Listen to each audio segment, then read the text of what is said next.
fundamental are kind of the pitch of the drum, a D in this case, but they accentuate the upper structure of the 1 and the 5. And then you have, weirdly enough, a minor 7th down, so it's the 2, an octave down.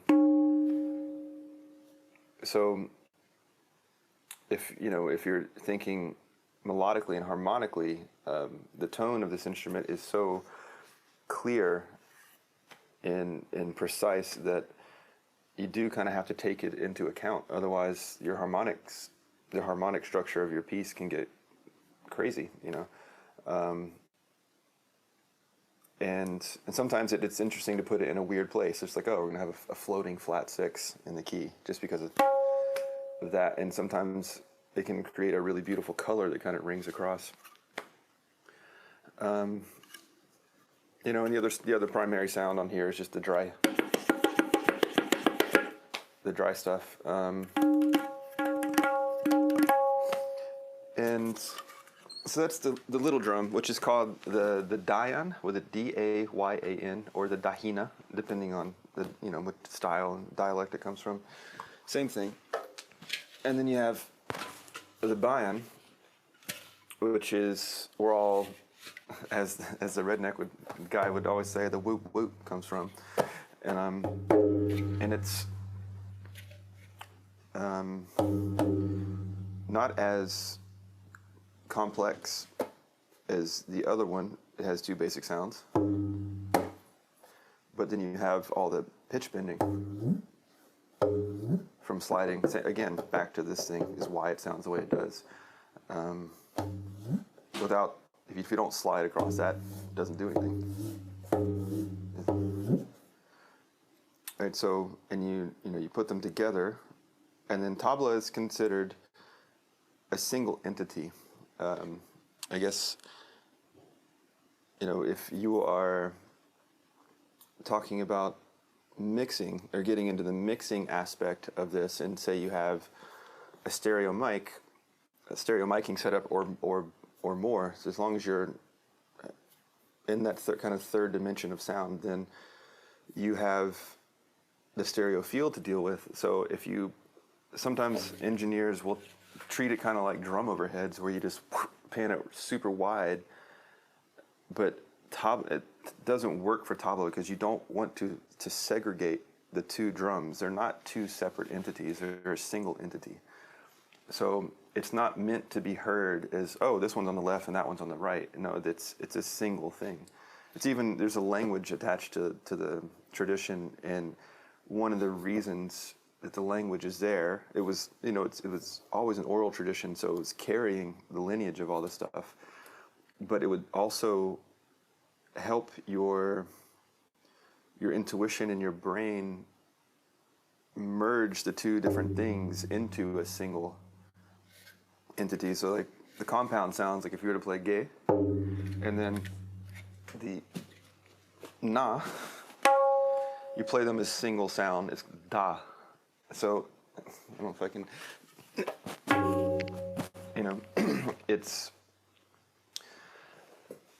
a thing, not 2 things. Even though, yes, it is 2 drums making 2 different sounds at the same time, it's a thing. So just something to keep in mind when you're placing it in a mix. It's like, it is cool to give it a little space, because it does bring a lot of character to it, but you don't want to completely just widen out, because it'll sound weird, because especially when you start getting into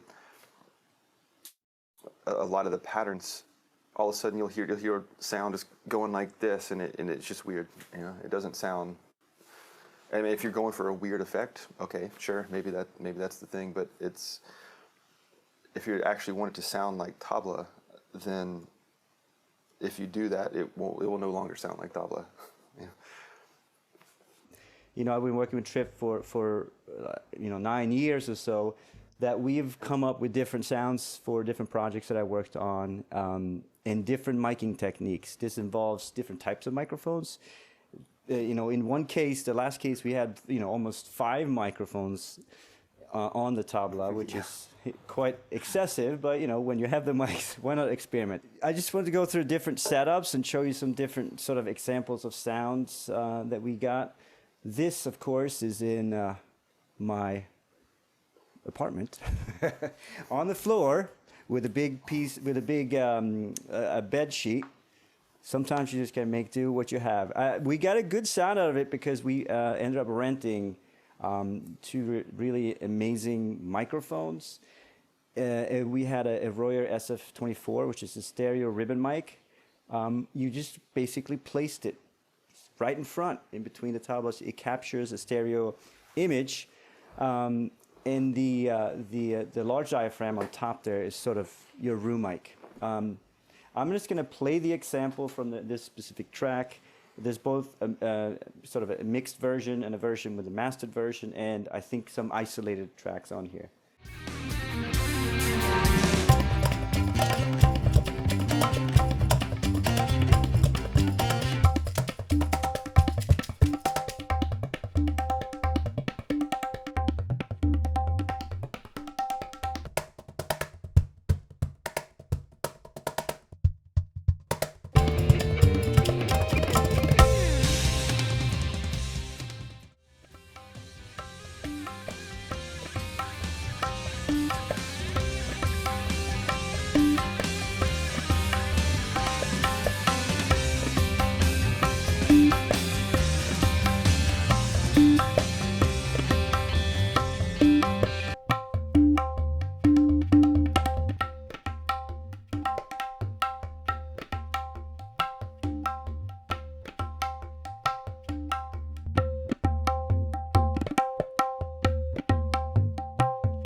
That was the first kind of example.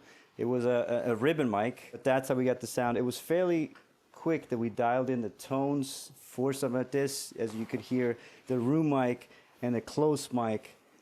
The close mic, of course, it feels like you're right in the drum, and the room mic is sort of gives you some depth. To get a natural sound of the tabla, it's like we don't hear tabla really close, and it's always heard from quite a distance away. So having that third kind of room mic or an overhead mic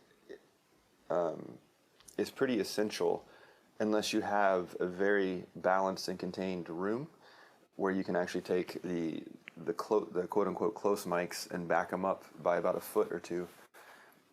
If you have only the close mics that are like really within like a foot or less of it, then it's going to sound really boxy, and you're not going to actually get that kind of merged single entity. It's just going to be this kind of almost kind of like claustrophobic sound.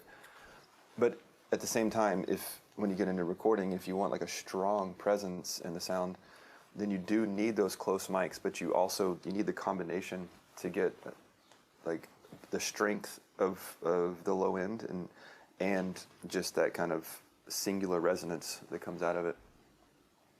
Would you say it's sort of similar to adding overheads and room mics to a drum kit in a way where just single hits will kind of sound pretty... Yeah, because if you don't put overheads on a mic, and if you're just grooving kick, snare, hat, and you're not doing anything else, and you put only a hi-hat, a snare, and a kick mic, you get a really distinct picture of it, which in some contexts might be what you're going for. But if you just even put up a room like 5 feet away, or a single overhead or a pair of overheads, then all of a sudden you get ambience, and that is a much more like natural sound, because that's how we always hear things in ambience. You never hear something in the natural world outside of the ambient without ambience. So I guess it depends on what kind of aesthetic you're really going for in the context. So I'm going to go to a different setup. This was actually recorded at Virtue and Vice Studios. In this specific recording, we used the pencil mics, the KM184 Neumann pencil mics. What was unique about this specific mic setup was the U87, which is a large diaphragm condenser mic, is flipped upside down and really hanging underneath, or just kind of about a foot off the floor to capture some of that low end that was sitting there. Yeah, it's interesting that in tabla, so much of the low end is between like the plane of the drum and the floor. That it's about, I don't know, a foot, maybe a little less. So much of the low end does just like bottle up right in that little bubble. And do you think the actual floor has something to do with that? The texture of the floor, for sure. Like, I mean, being on that thick carpet, obviously you're gonna get a lot more low end than you are like high end, just because of absorption. But you know, if it was just straight wood, it'd be a much brighter sound because it's wood and not a rug. But the low end's still there. It just kind of gets dominated by higher frequencies, so it gets tucked in and masked in certain ways. The KM184s, the pencil mics that are on screen, I think that's if I had to pick any pair of microphones for tabla and just percussion recording in general, even drum overheads, like those are my favorite mics out of everything I've ever used.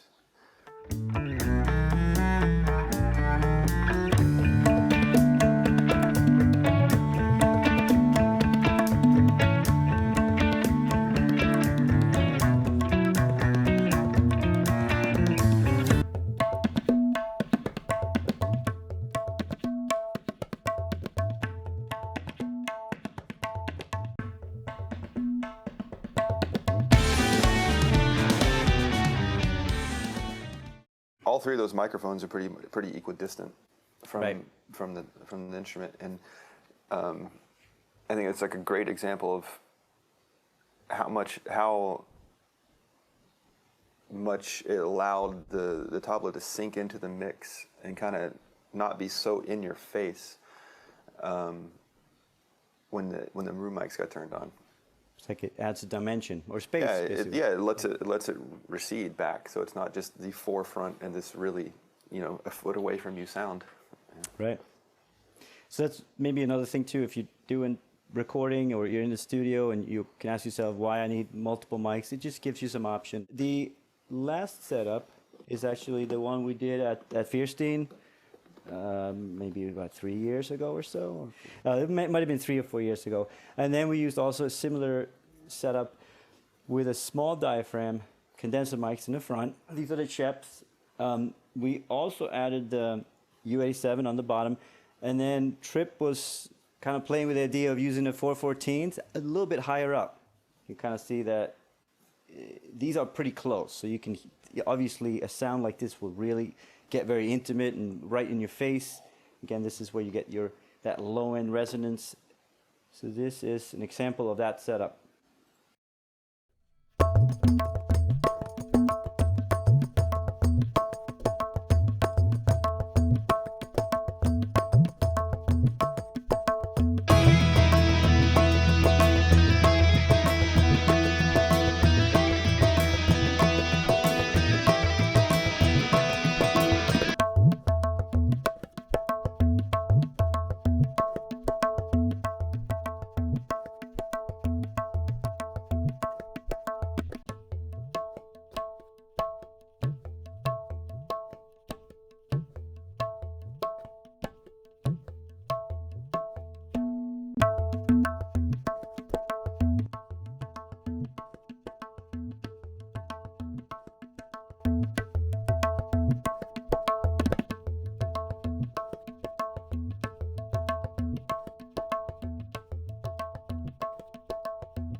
You could definitely tell that the UA7 that you get a little bit more low end in there, for sure.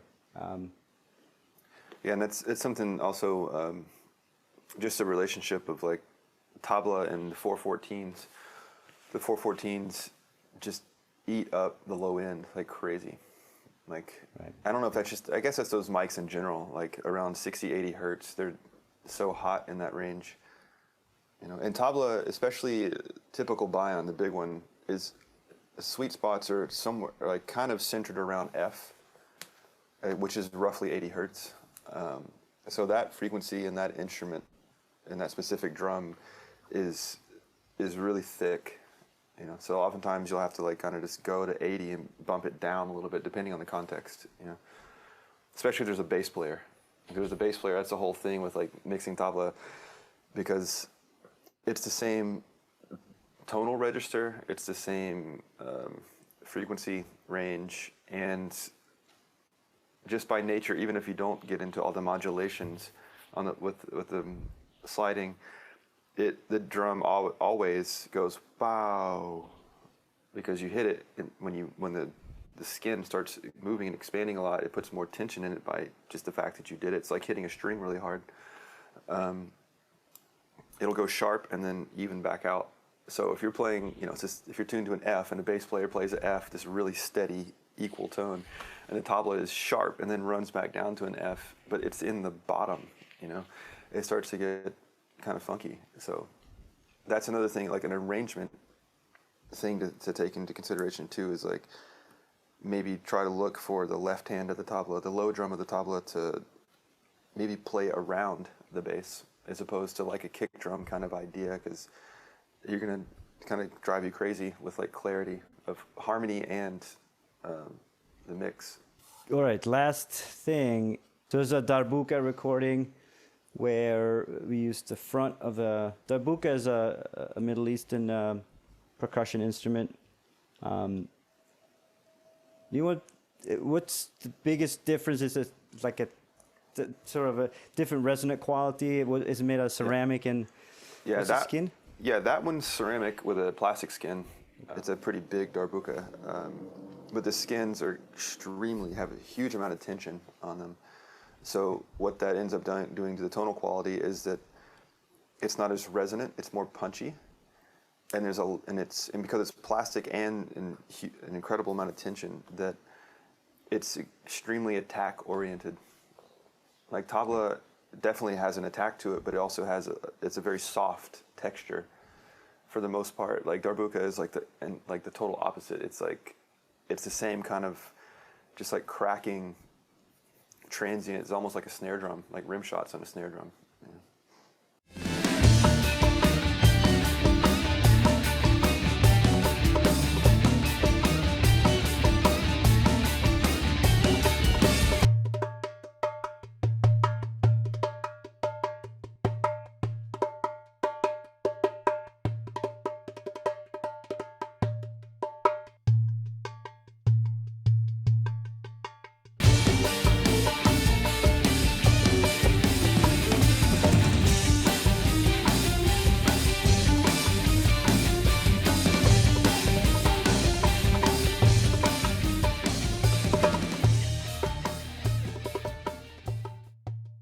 So I think what we figured with that track was that it was so kind of heavy rock-ish that the tabla was just not going to work there, or I can't remember what we came up with it. This definitely pierced. Yeah, like I definitely agree with like arrangement-wise, Darbuka would be better for something like that because it's so full, and tabla doesn't have the same kind of cutting quality. I also think that a ribbon mic on the front of a Darbuka, especially a plastic-headed Darbuka, is a good choice because, like, a lot of times condenser mics can sound really brash because of the way they respond to the transients in the high end. But the ribbon will kind of just naturally take care of that. 'Cause that's a very soft Darbuka tone. Yeah, it wasn't quite as like right in your face, but it still had like the textural quality. You can kind of hear some of the ceramics in there as well. Yeah, and you got more tone than you got just finger smack. Do we have any questions so far? Do the tablas stay at constant tuning, or can you change the tuning of them? You can change the tuning just because of the nature of how they function in the black dot, which is the Shiai. Each drum will have roughly a minor third range where it will actually properly work. The drum I was playing earlier I can consider that my D drum, but at the moment it's actually closer to a C sharp, because over time it will always sync. And then it has a tuning system with pegs and straps and all that, and and it's extremely dependent on the climate. Like cold and humidity make it sink, or make it go pitch go down. Hot and dry make the pitch go up. How difficult is it to tune? And do you tune based on the song? So say I come and say, hey, Tripp, I'm going to do a song in C. Do you need another tabla for that? Yes. Short answer, yeah. Playing in Western contexts has me dragging like piles of tabla. Like the big drum, the Dion, that's pretty universal. Like the tuning, I don't know if you can see my screen, but the tuning is accomplished by these pegs, and see how the shell is tapered. So if you push the peg down, it increases the tension on these straps. And this strap is all one piece, just woven between this ring and the rim, all the way around. And the farther you push them down, the more tension it gets, the higher the pitch goes. And the same is true for the smaller drum, but even more aggressively so. Because the smaller drum is meant to stay static. Like this is pretty, just by the nature of how you play it, it's changing pitch all the time, right? If I needed, say we're playing a song that's in D, and we're playing a song that's in C, I would bring a D and a C drum. I wouldn't try to take one and tune it to do two different pitches, because it would, if you make a pretty big change like that, like a whole step, which is 2/3 of its functional range, it takes time for it to settle and stay there. It's gonna, especially if you go down. Going up is a little easier for the stability, but going down, you're gonna expect to play it for 20 minutes, half an hour before it actually properly stabilizes. And you probably want to bring the tablas in some hour before so they can kind of get used to the environment you're in. Yeah, and that's the whole thing with like touring, is that you put them on a plane, they got cold, the air pressure difference, it's like... Oh, and I have another question. Say, if you're on a budget, you sort of, the Neumanns and these ribbon mics are kind of on the higher end. If you could recommend like a small pencil pair or maybe one condenser mic, if you had like, I don't know, say $500 to spend on microphones for a tabla, what would you get? I think as far as small diaphragm in that price range, I'd probably say the AKG C1000s. Although I also find that like the mid-range can be a little funky in all the cheaper condenser, the more budget condenser mics.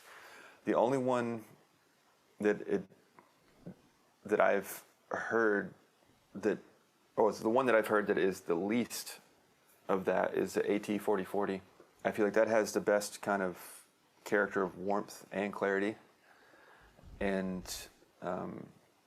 they can be a little heavy in the low end because you're recording percussion with a large diaphragm and it's not the ambient mic, then you are going to have to almost always roll some low end out because they're so responsive down there. I never used the SM81, which is a Shure kind of pencil mic. What we have at Feirstein is the KSM 141, where you can change the polar patterns. I'm not sure what they go for, but something like that. You can get them in a match pair. Someone's mentioning a match pair. You can get them in a match pair. I just don't recall what that range is. Otherwise, Rhodes has pencil mics, but I never used them for tabla per se. Yeah, I don't know those mics well enough to really be able to say.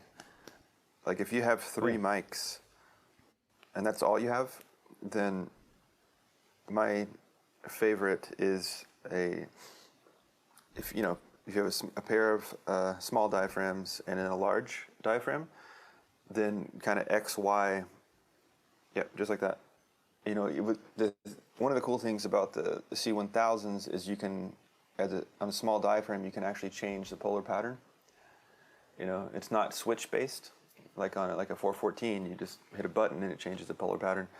They have a capsule that you put on the diaphragm that will change it from a cardioid to a hypercardioid, which can sometimes be interesting in this particular setup because it will give you a little, even though it'll still give you that kind of homogenized stereo image, but it will give you a little more control with the EQ, independent EQ with each side, and then you having that third mic that's a 414, yeah. above is, like I said, it's pretty key. Like if you only had that XY right there, you would have this kind of weird boxy sound. It just sounds, it's kind of claustrophobic. How would you, in general, maintain the temperature? You know, do you? Well, it's hard maybe for a live purpose, but is there an ideal temperature, or what do you think is going to change it? It's funny. Stable temperature and humidity is ideal. I really don't like air conditioning. You know, it just kind of sucks the life out of the instrument. Tabla, mainly because of what it does to the shiai, like that black dot. It's either made out of rice and iron or wheat and iron. And if you think about, if you were to cook a pot of rice on the stove and leave it out for a day and a half, what do you have? You have this like really weird brick, you know? So same kind of thing would happen if you like cooked a pot of wheat or any grain will do that, you know?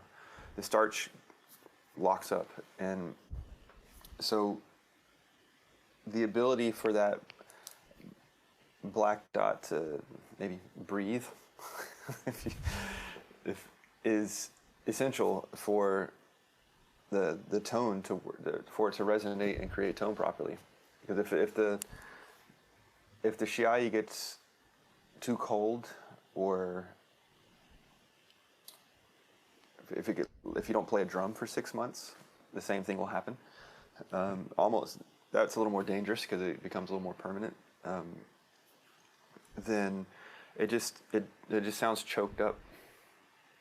It just doesn't open properly. And if I don't know if you can see it. Let's see if I can. Can you see that it's like hundreds of little tiny pieces? It's broken in because over time it resonates and breaks, and that allows the drum to actually ring. Like when they make a drum, they put this on. It takes a couple days. It's like this paste that they make out of the iron and rice. This one is wheat, but they'll put it on, hit it, listen to the harmonic, scrape some off, put it on. And they keep listening to it, and eventually they let it dry, and they take this really, really smooth stone that they get out of the rivers, and they just grind it, turn it every direction, because they're breaking it. Right. They're breaking it up into lots of little pieces so that it'll actually resonate. Is it common to use, say you have a Martin or a Gibson acoustic guitar, a lot of people put the humidifiers in there. Do you do that to control the amount of humidity, or? I don't. I've never seen anybody do it. I guess you could. It's skin, so it's way more reactive and quickly changing than wood. Right. And you can't do anything about wood. Wood is wood. Right. You can oil it all day long. It has nothing to do with the moisture content. It's gonna be dependent on the climate, and you can't tune it. You know, if the tabla gets too high, I can just knock the pegs up, take some tension off. It'll sink down. If it's too low, I can knock them down. It'll put tension up. It'll bring it up. You know. Hey, okay. So check it out. We're gonna look at two different miking ideas for tabla in this little video, and this is one of my favorites, actually, although we're not going to use this for all the samples that I'm going to send you. And the reason why to not use it is because these particular microphones, these AKG C1000s, I find to be way too heavy in the mid-range, and it kind of drives me crazy a little bit because it starts getting this kind of nasally kind of sound going on. But if you have nice small diaphragm condensers, then this is my favorite way to go about it. And they're just at an XY. You know, they're about, 6 to 8 inches away from the tabla. And they are, if you can see, pointed in that way. So they're not directly overhead because that gets in the way of the hands, but they are still pointed pretty much directly at the drums. And this is not going for a segregated baya, the low drum, and dahina, the high drum. It's not meant to separate them. This is just to catch a stereo image of it, right? And one thing to know about tabla when you're miking it is they are not two separate drums. Yes, physically they are, but the sound that we hear as tabla is one thing. So keep that in mind when you're miking them. You don't want to make this its own entity and this its own entity. They are one entity together. So when it's mic'd this close, you get the proximity, you get the power, you get the presence, but it also makes it a little kind of boxed in and almost like claustrophobic sounding, because we don't listen to tabla less than a foot away from the drums. We hear them farther away. So I like to add a large diaphragm condenser, typically around this area. It's about a foot or two, a foot and a half, something like that, above the drums, aimed kind of right at the middle of the area. And I like to add that because if you mix that in underneath these two small diaphragms, then you end up getting more of like a natural sound. And how far away and how much of this you mix in really starts to depend on the room. What does your room sound like? If you have a great sounding room, you can really put this far away, like, 3 feet, something like that, and really get a real natural tabla sound. But if your room doesn't sound great, you don't want a ton of that in your sound, because then you can't take it out so easily. So you just kind of gauge it, and it's always preference in the end anyway. So that's my preferred miking setup. But I'll show you the one we're going to use for this. Here is the mic setup that we are going to use with all the stuff that I will send you. It's just a pair of large diaphragm condensers set to cardioid patterns. This is a pair of 414s, and they're not as far away as the video makes it look. I want to say about a foot, more or less, and they're equal distant, even though the video makes it look like the one on the right is higher. It's actually not. You want to make sure that they are equidistant because of phase issues. 2 microphones on a single sound source. It's got to make sure they're in phase. And if you look from this angle, that one's pointed pretty much at the small drum. That one's pointed pretty much at the big one. Even though similar to the other miking setup, this is a stereo image, not two isolated, not two different isolated sounds. So this is a picture of the sound as a whole. And if you only have 2 mics, this placement is roughly where I tend to put them, close enough to get some proximity, but not too close so that it sounds really boxy and weird. So this was my recording process. I recorded a loop. This is a loop that's in 4. This is a loop that's in 6. And the reason I recorded those was just to give an example of kind of the way, if a real tabla player was going to play, as opposed to the programming samples, that would be the feel and kind of like continuity that's created by a contiguous sound, not separate events being triggered over and over and over again. This is just the rough takes, rhythm called Karawa, just in 4. No processing, no nothing. It's just completely bare. This is the 1 and 6. Which is funny enough the same rhythm that was being played at the very beginning of this whole thing that Pontus was playing with the singer. Kompaktal. It's the name of the rhythm. So this is a can hear the room. You can hear the sound continuing on, even though it's not still actually resonating. It's just the ambience of the space. And then these are the individual samples. So I think this one was, what is this, Na? Yeah, sounds like Na. Yeah. So it's just the high note all by itself. But notice how I kept the stereo image. I didn't just put the mic that's on the high drum. Because remember, you don't want to segregate. So if you just said, oh, here's a single mic on a mono thing on a single sound, and then you have a mono signal that for the, yeah, that's thin, that's the other harmonic.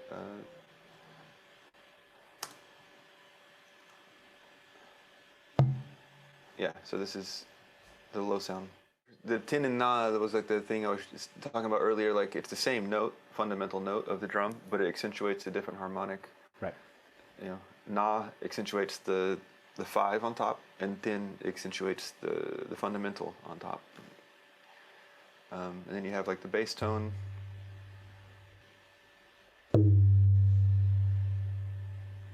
I think at one point I might have played with the modulation of it. Ka is the name of it.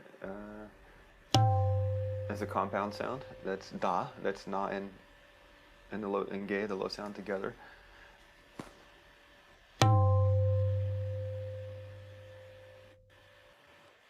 Yeah, so that's da with a modulation, like a push in the biome, so it goes up.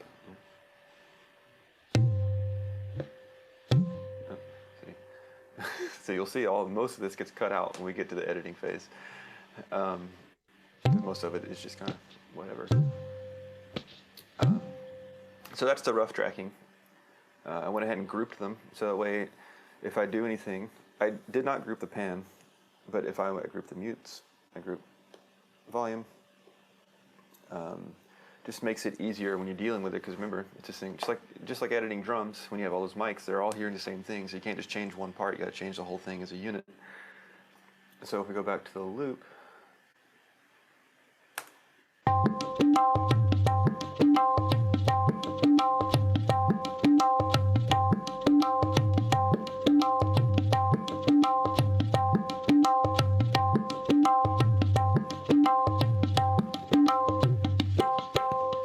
So if you wanted a more real, natural feel, you could just loop some section of this. You could invert it. You could, displace it by a 16th note or something like that, and make it something different if you don't like how it sits in this. But it's a contiguous thing. I picked 3 different volumes: a soft, a medium, and a loud version of each sound. So this, I labeled them according to what it is. And I did this for myself, so when I sent them off to you guys, I'm just not having to search through audio files that are labeled by numbers in a folder. So quiet, and it resonates, so you have to let it finish. It's a very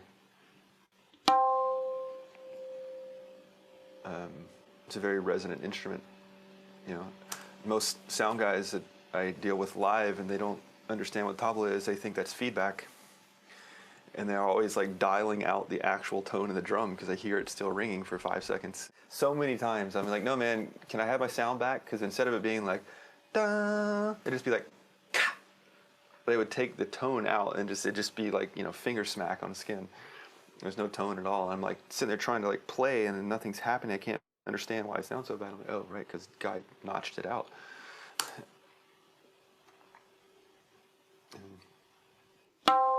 And then the higher one, just like any percussion instrument, or I guess any instrument in general, the harder you hit it, the more it sparks the upper structures and the transients.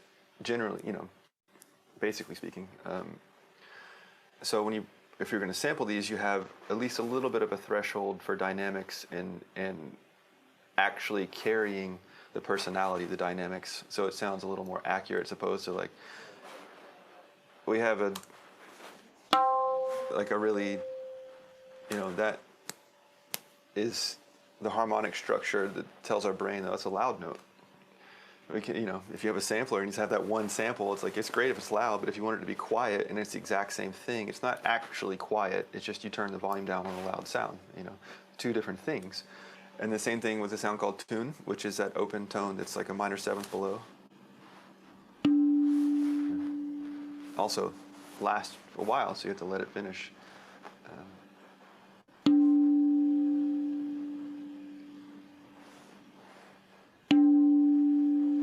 Subtle difference in the dynamics, but it went through all the different sounds, right? So this is my session just for the chopping up and organizing, and I left that, started a new version in the same session where I actually don't have to interfere with that at all, but then I can start really fine-tuning the edit so that it starts right at the top of the transient. So when you're putting it in a sampler, you don't have to, and I think samplers will do it for you now, the more sophisticated ones, but it's a setting you have to do, or you could just cut out the sample to begin with and start it from the very beginning of the sound, so there's no delay, in time. Make sure that it's in phase, which, funny enough, this looks like it's not, but it sounds fine. So we got our way with that one.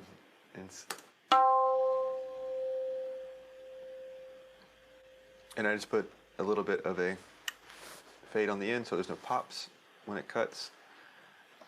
I mean, also one side note is if you program this into a sample and you're going to run this length of time, if you were to do that, of course, on a hardware sampler, you're probably going to run out of space really fast. So that could be an issue if you really need to get tight.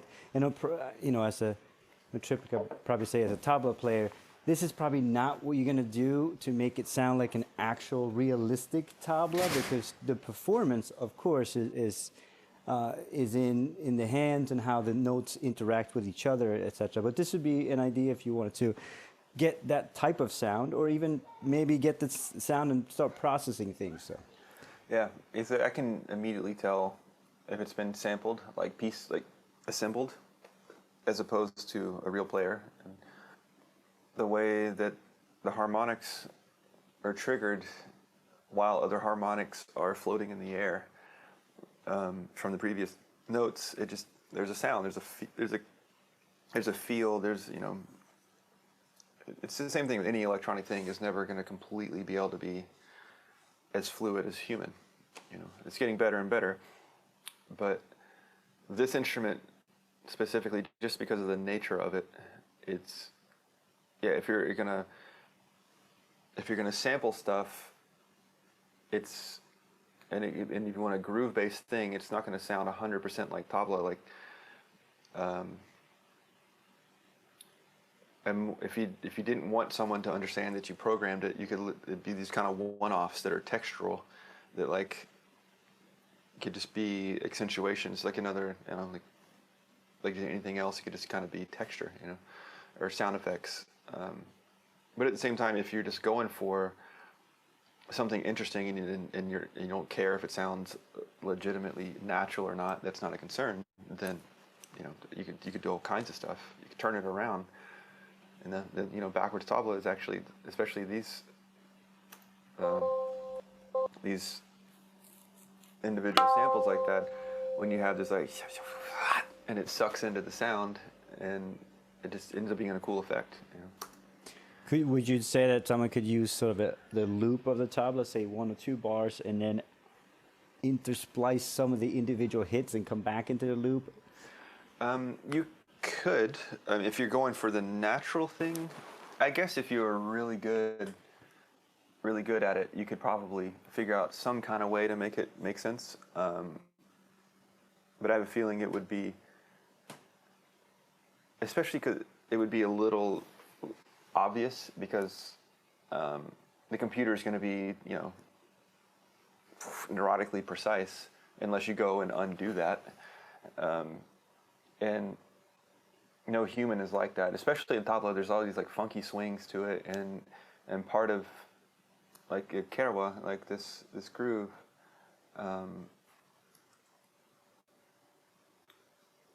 is part of it. It's just kind of, yeah, it's swung in triplets, but it's not 100% triplets. It's a little bit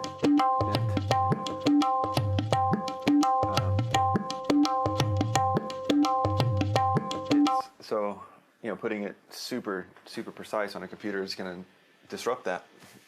I mean, like I said, if you're really good at it and you really wanted to get in there and just tweak it until it really fits, sure, you could probably figure something out.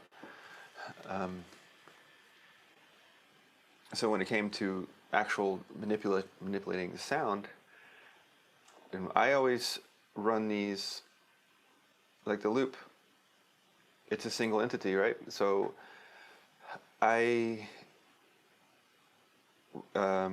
bust it down to something and treat it as one thing, especially the way that it was mic'd with the two 414s just sitting above it.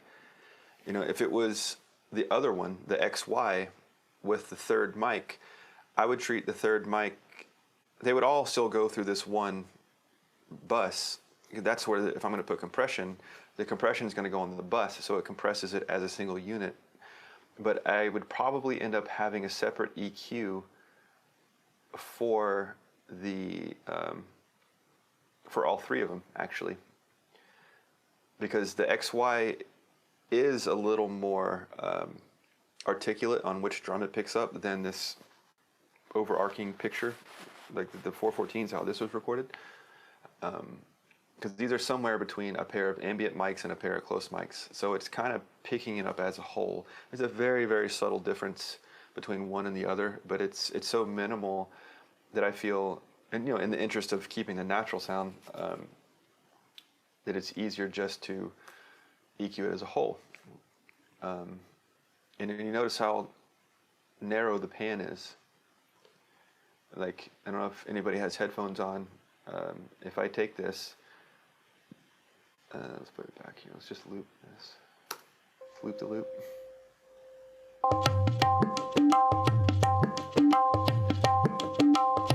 And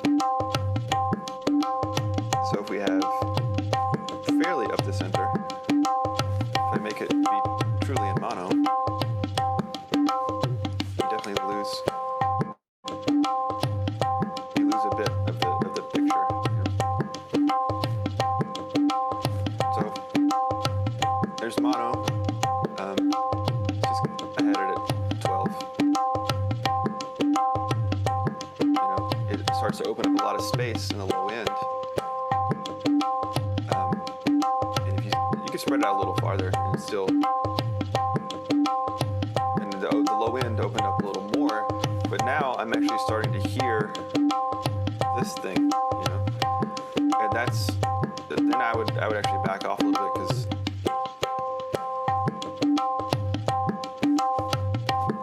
even that's like kind of pushing the line. But like if I was to fully do it, now all of a sudden, in the context of a dense mix, this might not matter, but it's starting to, like, they're so far away from each other that it's like, it sounds like two different things. It's losing that singularity. It gets a little confusing too. It's kind of almost like, is this? Yeah, it's disorienting. Yeah. It's a weird image. I feel like it's a strange image. It does. I mean, you get benefits from it in the frequency ranges because you're not stacking on top of each other. You're like, you have all that more space for, especially the lows and low mids to speak. The more you bottle, the more you close them up, the less space it has to breathe. So you just got to find that thing where it just makes sense for the context. And it's like this, there's nothing else going on, so it's right up the middle. So a lot of time, if I was going to put this in a mix, I would probably tighten it up a little bit.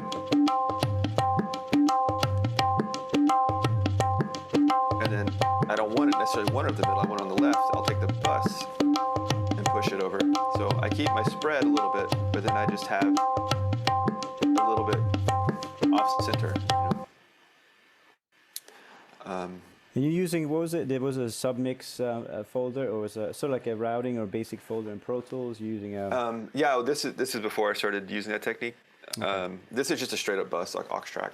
Gotcha. It's something, if you're a Logic user, you might already know this. If you pick a track, and you can just create a track stack, and if you create a summing stack, it creates the bus for you, but it also keeps it. It also organizes it as a folder.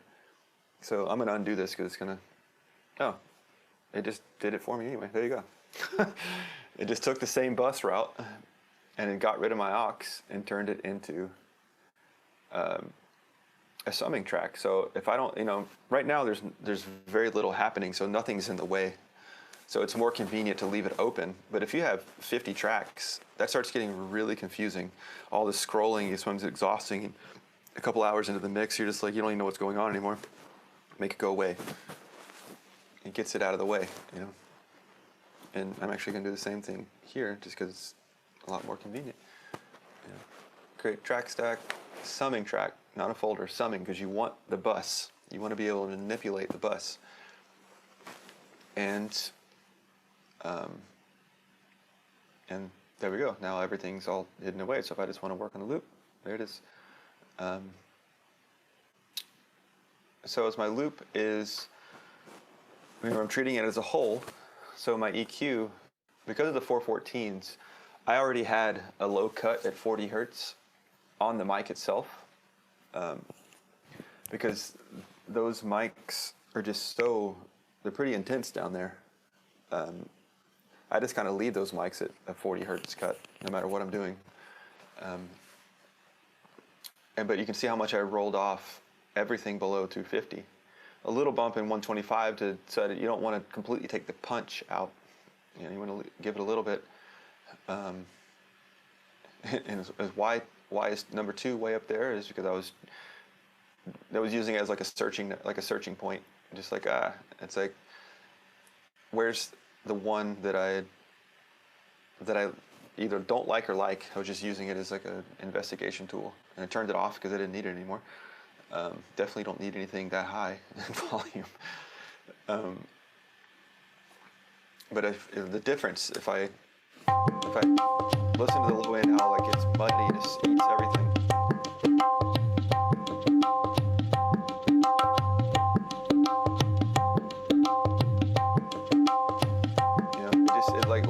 It almost like it puts a cover on the high end because it's so thick.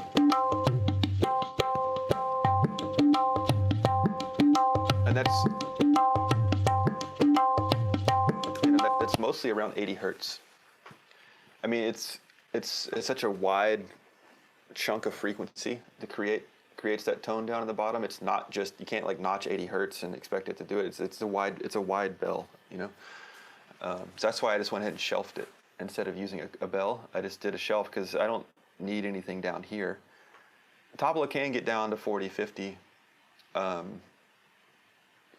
But maybe you want to get, if you want to do like a thick, really heavy sound, you could give a little bump down there. But if it's kind of by itself, like if it's in the mix with anything else that's down there, a kick drum, a cajon, a bass especially. Like if there was a bass involved in this would be coming out. I would even cut it. I wouldn't even shelf it. I would just cut it right there. And then this, you have to just make a balance between the two, and find the happy medium somewhere, because you don't want a super thin bass. You don't want a super thin tabla. You got to find the happy meeting point. I'm definitely a fan of 8K in general. I love that frequency, within reason. I feel like it gives a lot of presence and life to pretty much anything. It's just that's that frequency that gives a little bit of a shine, like an openness to it. If if I mute that frequency,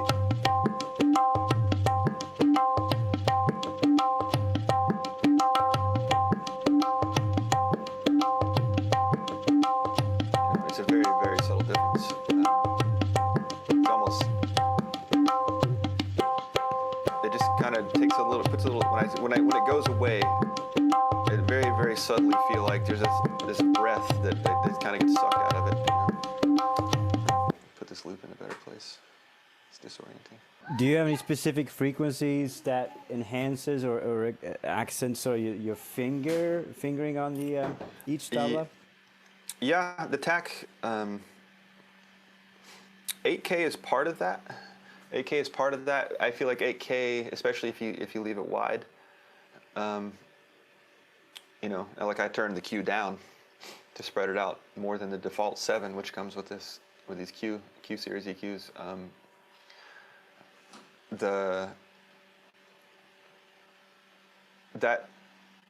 Like I said, it's kind of like it opens up the back to the ambience. You know, like Tabla is something that needs a lot of that. Like 4K is a frequency I just don't like in general. I feel like that's the brash frequency. That's the like grating, like tin cans ripping in a trash can kind of thing. And like, you know, if I turn off that reduction, what is doing that? So yeah, so if you can see that's just below 4K is down it's almost 8 dB, 7.5 dB. So that's like on paper it's half the volume plus a little more. It's a pretty tight notch. Like I don't know if you guys are familiar with this series of EQs. They go from 7 to 100, but anything above like 25 starts to get really tight. I'm trying to get the brashness out of the attack. The transient is too like, so the upper structures of that tone. So if I play it and I bypass that one notch, you're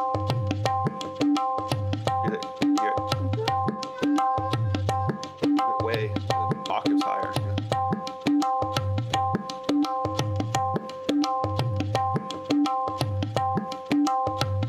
And it's like it's even phasing. Like too much of that frequency is actually like, it's just getting. You can just hear it fighting with other stuff. You know, if I turn it up way high to accentuate it, it's not a pretty sound. You know? So if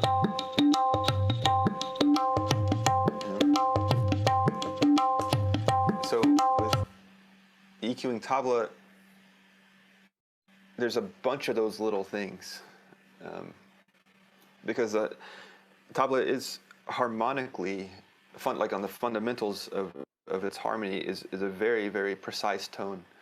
The Shiai gives it controls the harmonics really, really well. That's why Tabla sounds the way it does, is because so many, like if you ever play a frame drum or something that has just crazy spectrum of overtones, it's even hard to tune them, a frame drum, because like which one do you pick? There's like 5,000 of them and they're all equally as loud.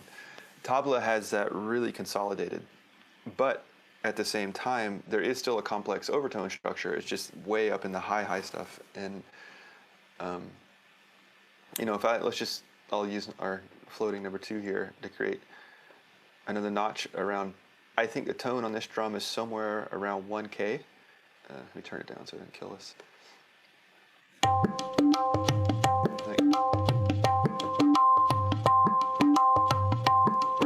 There's a higher octave of the principal fundamental we're hearing, so I guess it's really around 500 that the true meat of that tone is. So if I were to sweep this down, you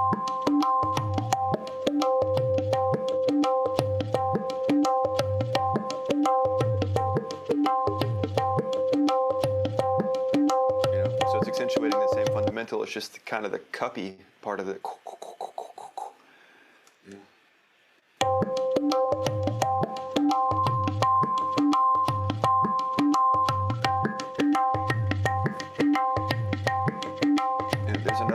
Another strong harmonic in the attack.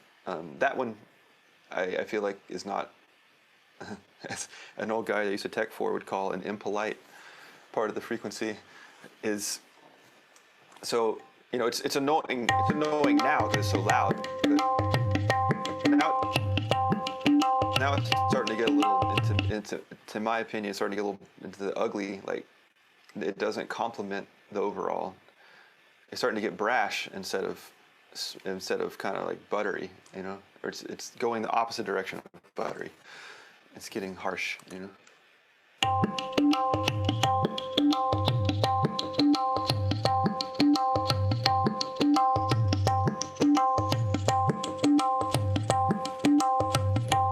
And above that.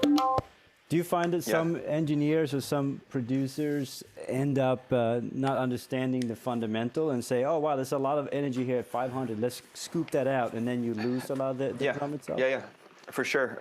That's especially what I would fight with soundmen, and like that, the thing the soundmen would always take out would be this. You know, and when it's so aggressively exaggerated, I mean, that's almost 20 dB, you know, that's like, it's almost basically 18 dB, that's 300% above its nature, in a very tight, or a fairly tight, it's at 20, the Q's at 20, a fairly tight notch. So yeah, that sounds crazy, but if you turn it off and you get the more natural sound,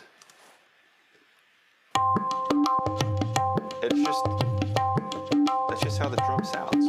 That is the instrument. And it's like you don't notch out the low G on a violin because it rings. It's just, that's the violin. It's how it sounds. So that would be the one. Yeah, it would end up being something like.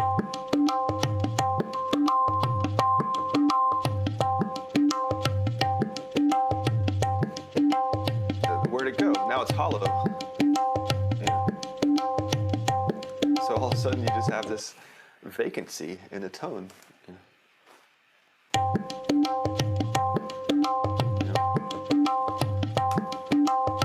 So this is, you know, I pulled down 250 a lot, or not a lot, a little bit. It's not my favorite frequency in general. You know, that stomping on the wood, hollow wooden stage sound. I feel like it's just one of those frequencies that kind of has a tendency to just get in the way of everything else if it's out of control. So, you know, if I mute that cut,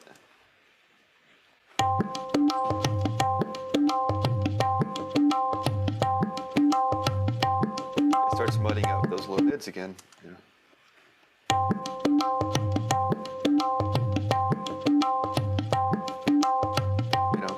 Just that little 2.5 dB cut, just the regular, the bell that came with the default setting, opened up so much space in the highs for the highs to come through, or the upper mids to come through in the tone of the drum, just by that little bit of getting that out of the way, because it was just like an impediment for everything else. You know, the same thing with all this super thick low stuff. It's so intense that it kind of just gets in the way of the more open tone of the instrument. And you gonna say something? Yeah, I was gonna check. How do you EQ each individual, the bion and the dion? Do you EQ them separately, and what is that? I did not in this context, because so I'll A/B this.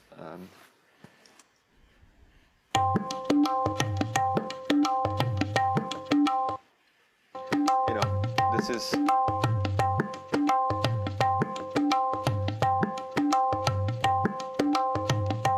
There's a little bit of a difference. A little bit of a difference in the tone, because one is above the bion and one's above the diana. I didn't touch it because that's part of the stereo image. That's part of what tells our brain there's a stereo thing going on, because it's not identical, you know. It's the nature of the instrument. One side is heavier than the other. So you don't try to adjust the volume and make them exactly the same? No. If I wanted to do that, I might actually turn this into a dual mono EQ and actually play, well, you can't see it now because it's not stereo, it's a stereo. There would be a left and a right up here. I could EQ specifically the left channel or specifically the right channel. That would probably be an easier way to go about it than putting an EQ here as opposed to and an EQ here. This is something actually when I'm like mixing a full-on thing with like lots of stuff going on, I'll put over here on the master, I'll have a dual mono EQ, 10-band EQ, and then right under it I'll have a stereo 10-band EQ. Because sometimes I want to bring out 80 hertz only on the left side. And it's amazing how a little bit of difference just on one side will open up the entire mix. And it's actually better and more beneficial to do that than it is to like do the stereo EQ where you're doing it to the whole mix. Because the right side doesn't need that issue. It doesn't have that issue. It might be the left side that has this one frequency that's too much. So it's just another technique. And as far as compression, Tabla is an extremely dynamic instrument. It's also part of the repertoire. It's as far as drums go, it's I think one of the more resonant drums around that's out there. It's still going to be 90% attack, just like all drums are, unless you play with a mallet or something like that. It completely removes the attack.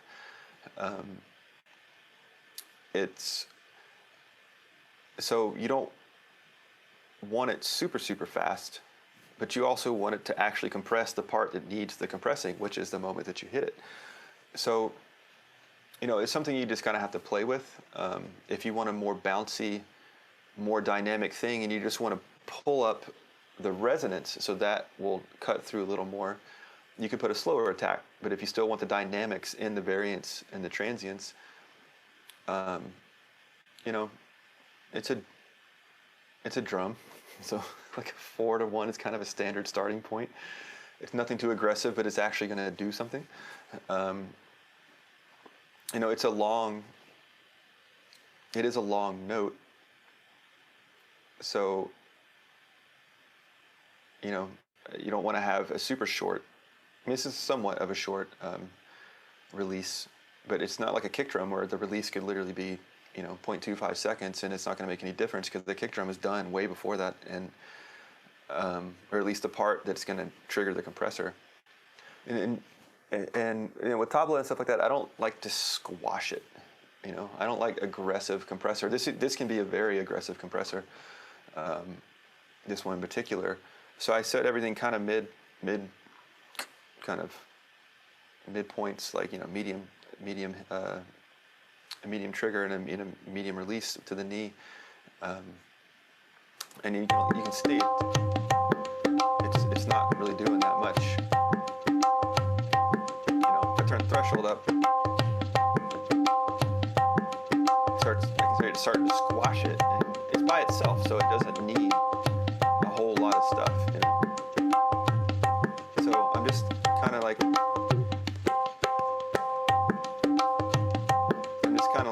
Padding the top of it just a little bit. If this was going to be in a mix with a whole bunch of other stuff, I would definitely give it a little more of a thing. But then again, it's all based on context. I mean, if it's a really thick mix, like the stuff Pontus was playing, those are really thick mixes. So yeah, you're gonna hit it pretty hard because it's the only way it's gonna make it through. Otherwise it'll just get lost. Oftentimes I will mix with a limiter on, just so I'm not like, okay, I'm gonna go back into when I start to master it, everything changes dramatically. If I'm gonna master it, then I'm not gonna necessarily bounce it out with the limiter, but I want to know at least where it's gonna end up.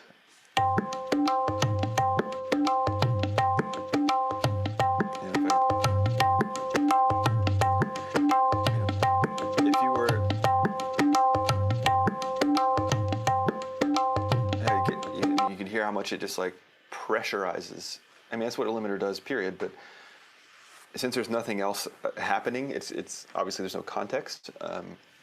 You can't hear how it will do it more to the tabla than it does to a voice or a bass or something that's even drums.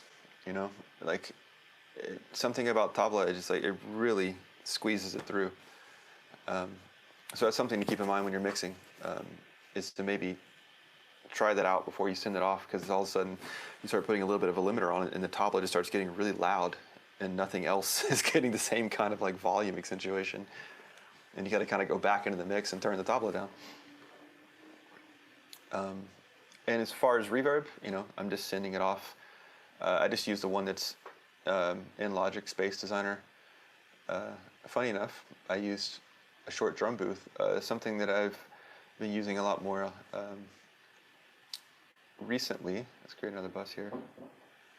Is I'll either use, if you have the wave stuff, I'll either use a Renaissance verb, and I'll just put it, depending on the context, always.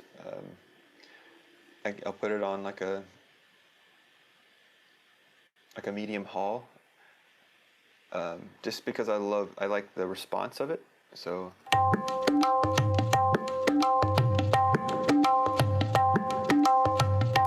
But now that particular one is like triggering way too much in the low end, in the low mids, so I'm gonna go pull that out.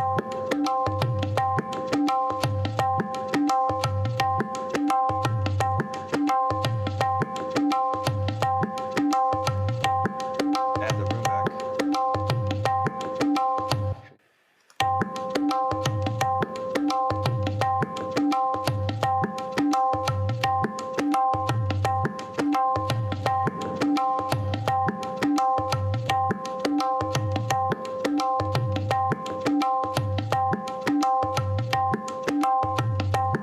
So I could use that one. Another one I like, if you have Logic, is Space Designer actually has a thing called a Tabla plate, of all things, and it actually sounds nice on.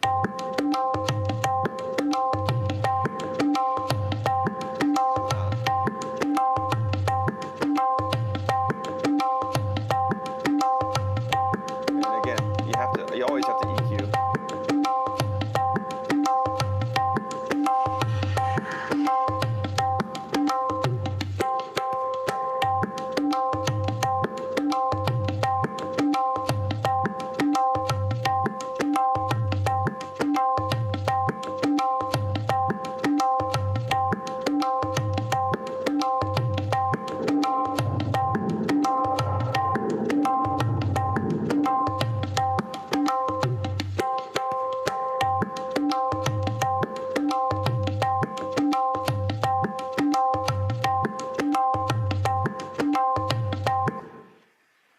If it's by itself, since there's nothing else, I could definitely increase the tail on that reverb and give it a little more, because it's standalone.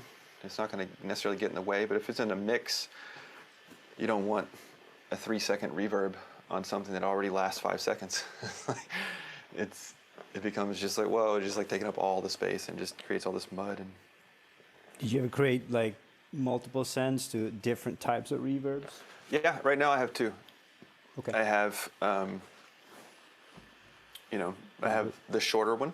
Yep. That's kind of acting as a room, essentially, kind of like a longer room sound. Yep. And then I have the plate in this case, or in the other one that we were looking at was a hall. It's about roughly the same, 1.2, 1.5 seconds. There's a slight delay between the left and the right too, when you hear the reverb kind of react differently Right. on each side, which is something to be mindful of. But it's Yeah, interesting. and you can get in, with the nicer reverbs, you can really get in, and like there's dampening. It's like I don't Yep. like all that low stuff, so I'm gonna like knock it out a little bit. Right. Trying to emulate some of the space you're in. Yeah, and then diffusion, you can play with the ways that it the way that it does that thing. And if you just listen to that real quick, it's so turn this reverb up just to hear it.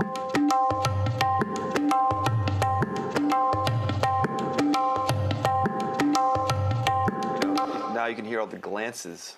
It sounds like it's rocking back and forth between these surfaces, and then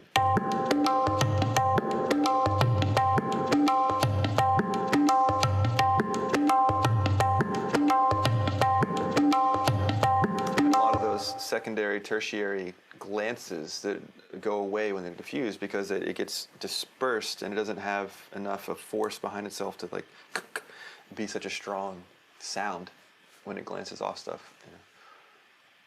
You change a lot of the low end too. You kind of get a whole different sort of texture.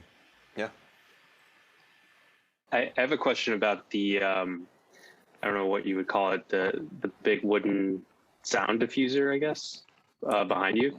Yeah. Yeah, I'm just wondering, like, what goes into the planning of designing something like that? It looks like there's a lot of kind of random That's a huge part of it. Yeah. That's kind of the idea that you know, this room is like the worst thing for sound because it's square and parallel walls. So the idea is, you can't see it, but I have speakers right there. And this room has always been terrible. Like at this point in the room, anything below like 125 hertz, 150 hertz, it's just gone. It just doesn't exist. I have to go, if I'm going to mix something, I have to go stand back in the corners to hear the low end, you know.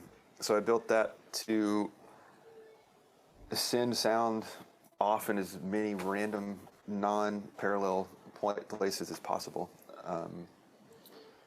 And a little bit of trapping, like the long one in the middle is, you know, it's just tiered sections of wood, so they're about 2 inches apart. They little trap stuff in the valleys and stuff like that, but underneath the tiers is hollow. So stuff will get in there and kind of get stuck and disrupted.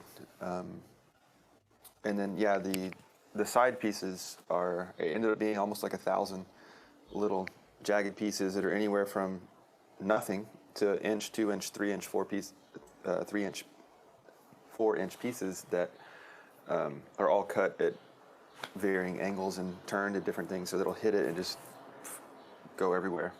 So random is you're right. Random is the concept behind that one. Because it diffuses, it should not reflect it whatsoever. Yeah. So the more random it is, it kind of just scatters out.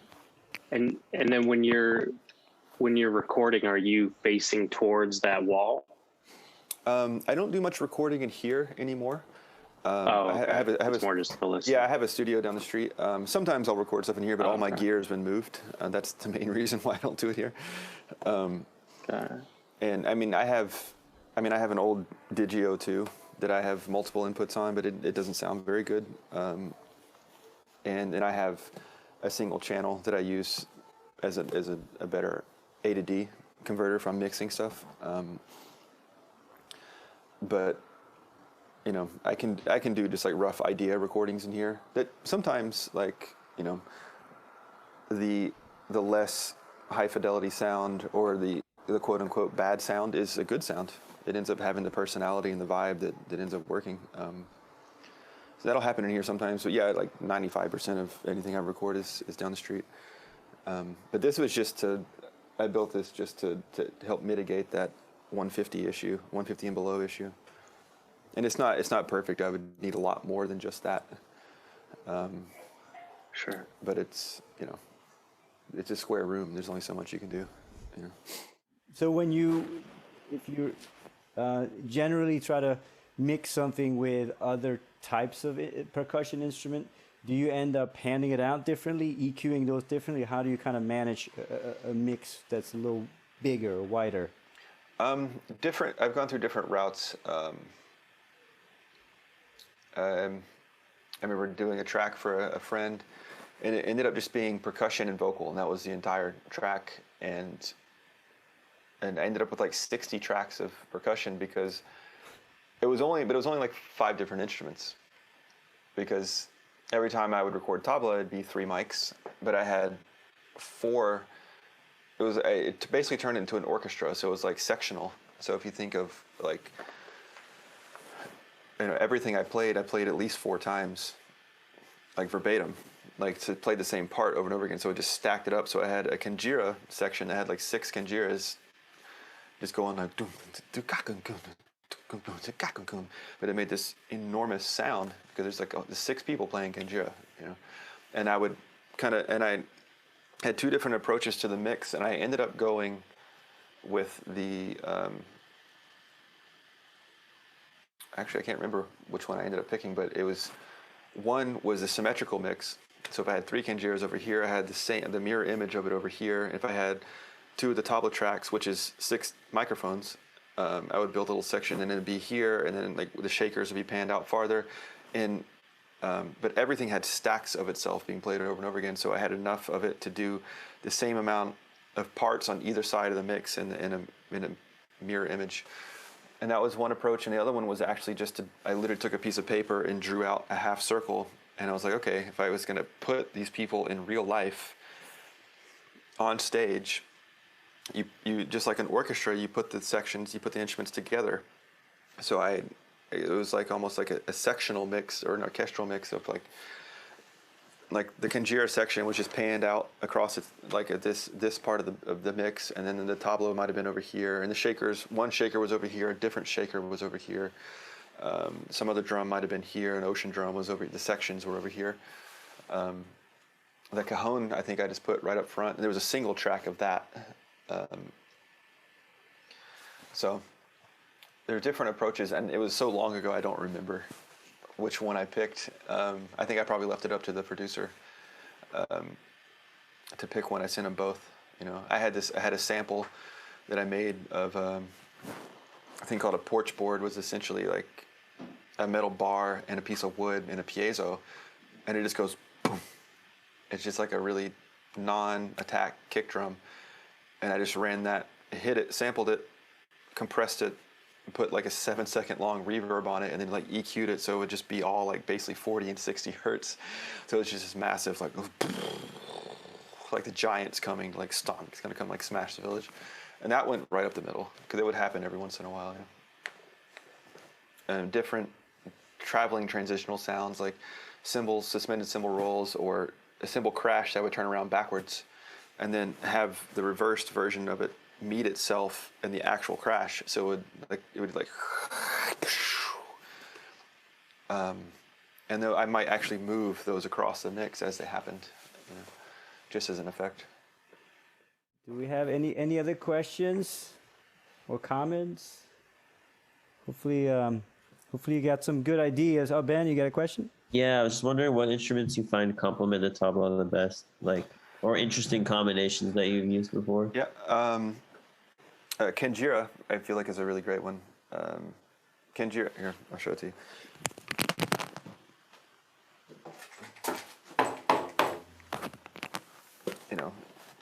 This is also Indian. It's a South Indian, so it's a different tradition, but it comes from more or less the same culture. And this one's tuned down pretty low, but you put it on a mic and it's enormous,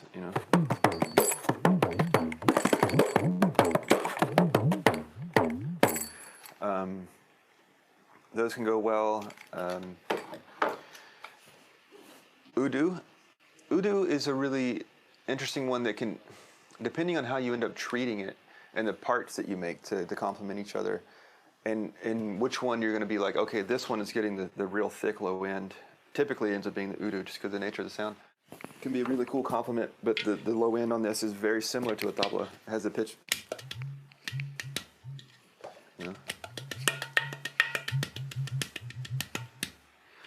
I don't know if that's coming across the mic or not, but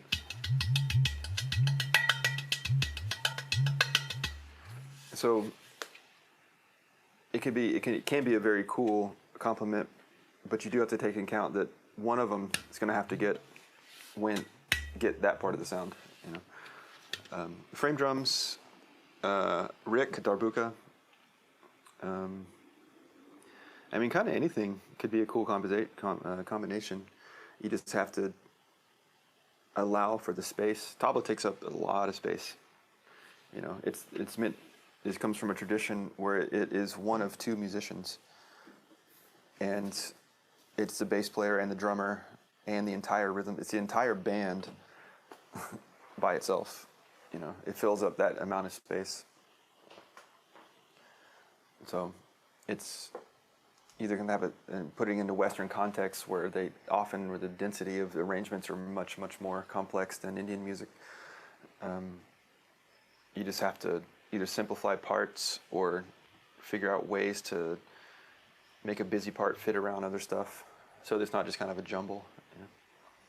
Just a quick thing, when you're doing a tabla solo in general, you usually have an accompaniment with it, and that's tempora, or usually just a set of notes. Or... Yeah, tempora is kind of, there is no, speaking of Indian music, if there is no tempora, there is no Indian music. It all comes from that.